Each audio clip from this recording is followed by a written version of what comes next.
So for day one of mindful movement, we're just going to tune in to what's already going on in the body. We've all been under a great deal of stress, and often our bodies will hold on to that tension, and we won't necessarily notice it because our brains are helping us to survive and to keep going forward. So know that when we start to slow down, when we start to make space to notice what we're feeling in our bodies, you may feel a lot more sensation. If you feel pain, I want you to back off and reach out to me. If you're just feeling a lot of sensations, then try to breathe through it and move through it, and we'll all get through this together. So we're going to start out today with a little full body mindful flow. I love to do this first thing when I wake up while I'm still lying in bed, because it's a great way for me to make my way into my day. So I'm going to go ahead and come on down to the floor. I'm going to bring the soles of my feet together, and I'm going to lie all the way down. My knees are bent, and I'm going to take big deep breaths as my hands rest on my belly. I'm going to tune in to the movement of my belly, rib cage, and hands.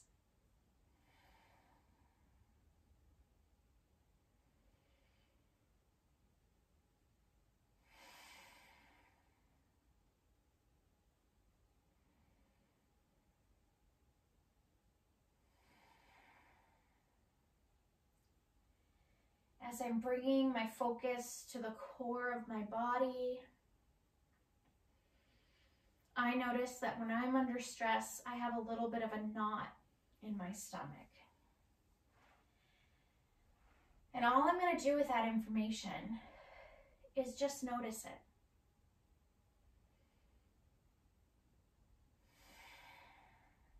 And with every inhale, I can notice it. And with every exhale, I can let it go.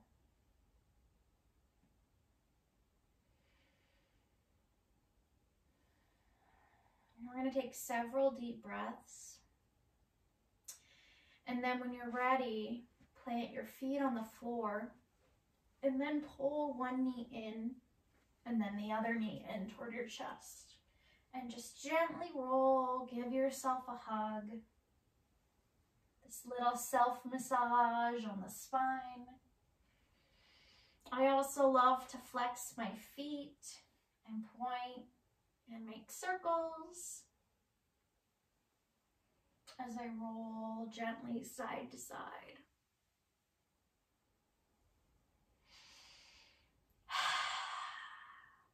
If you're doing quarantine alone and you don't necessarily get to see people every day or have physical touch, give yourself the hug that you've been waiting for. The biggest hug of your life. Bonus point if you can even give your knee a kiss. I was close. And then exhale and let your arms reach up overhead. Let your feet come down to rest. Take a big deep breath in and a big exhale out.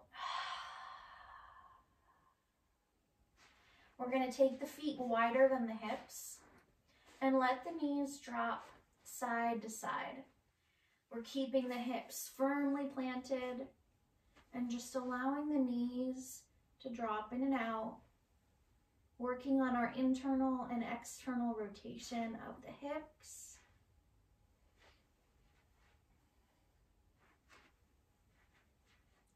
They might feel achy. You might notice soreness. You might notice there's not a whole lot of movement in the joint, and all of that is okay. It's just information for us.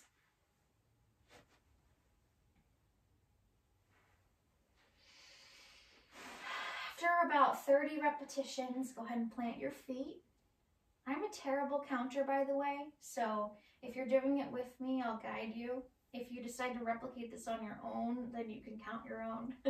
Just wanted to give you that disclaimer. And we're gonna pop one knee toward the chest and gently move the knee away towards the armpit and then to the mid-body.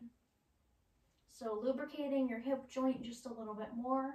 It's always okay to add in some ankle circles or flexing and pointing your toes. And then we're gonna cross right ankle over the left thigh. This is called a figure 4 stretch. If you were to look at your legs, they kind of resemble a 4.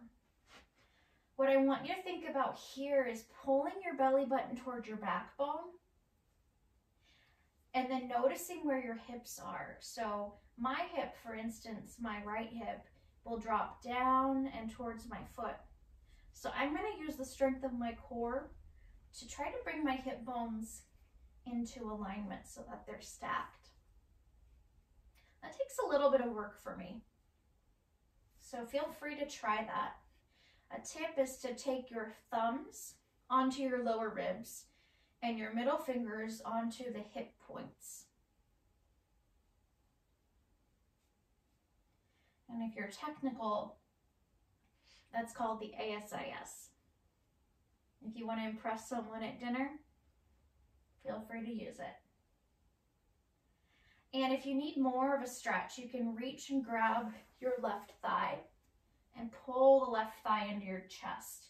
You might get a lot more sensation in the outer part of your right hip, and you're welcome for that.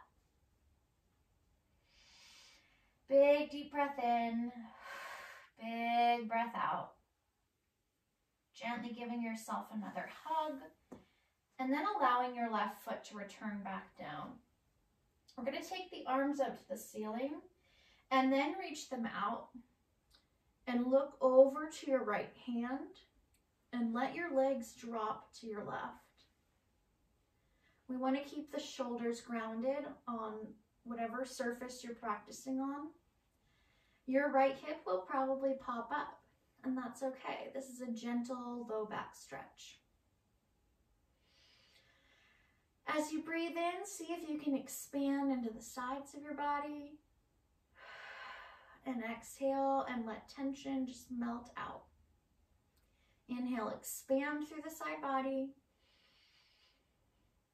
Exhale and release. Beautiful. One more time, big breath in.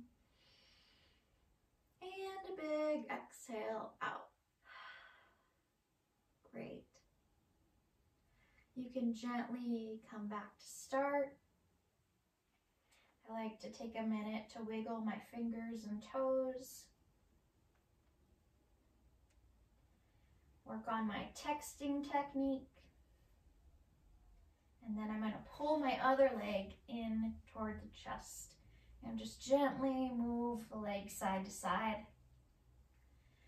If you don't have any back issues, and if you have a lot of flexibility in your hips, you can straighten your opposite leg out.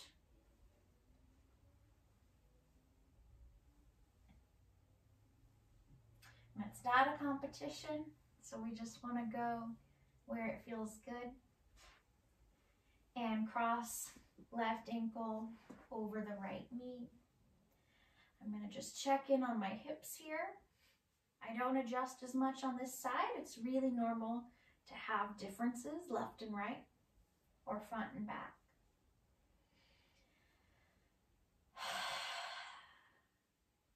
When I notice I'm holding tension elsewhere, I might take a big breath in just like that.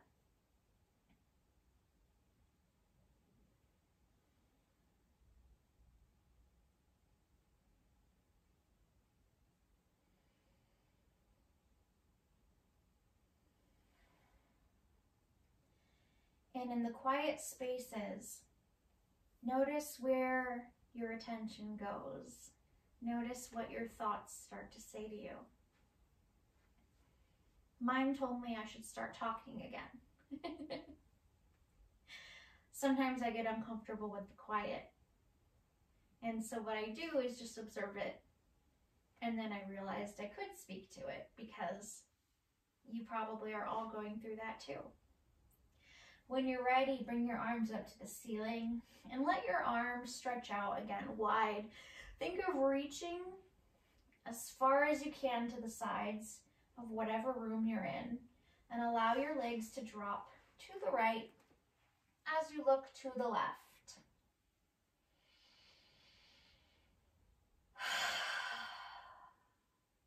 Really filling up with air. Really releasing out. Taking a moment to just breathe and be. Big breath in. Big exhale out. Gently unwinding, coming back to center. You can extend the leg and make circles with the toe. You can make circles with the wrists. We're going to do a lot of gentle joint work this first week to get everything ready for movement. And then give yourself another hug and rock side to side. Maybe rock forward and back. Maybe rock all the way up to a seat. And then just find a comfortable seat. So that might mean that you place a beach towel underneath your hips. That might mean you fold up a blanket and sit on the edge of it. We want to make sure that the spine can stand nice and long. Often when our hips are tight, which I would expect, the low back will round and we'll have a hard time sitting up. So we might try to work really hard with the rest of the spine to sit up. So that's when something like a towel can be your new best friend. So I'll give you a minute to find something like that. And then we'll just have a seat. We're going to bring the soles of the feet together. The closer your feet are to your groin, the more intense of a stretch this is going to be. The further out they extend, the less intense of a stretch it's going to be. And we're going to take a breath in. And then as we exhale, just melting forward. Feeling that decompression of the low back. Sometimes I'll make a little shelf for my head and let my head just rest in my hands.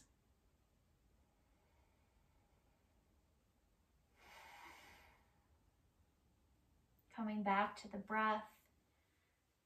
Sometimes I'll let my head just rest on my forearms.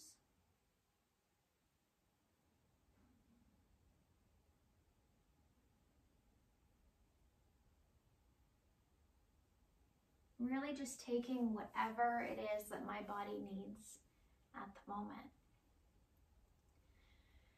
You can stay in this stretch for a while, allowing your breath to guide you a little deeper into the stretch, to find a little more release, or to assist you in letting go.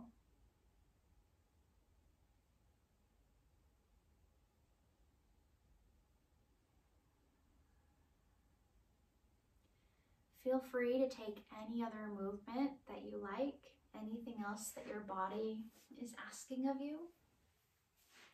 I find that after movement is a really great time to move into the journal work, because I'm less in my head and I'm more grounded in my body. And so I invite you, if you have the time to try that now. And know that you can come back anytime you need, just through the power of your breath. Thank you so much for joining me today and for this whole journey. I am so excited to be working with you, and I truly want to make this course something that we all create together. So please leave me any feedback you have, what you love, what you didn't love, and what you're learning about yourself, and areas that you'd still like to explore. Thank you so much. Namaste.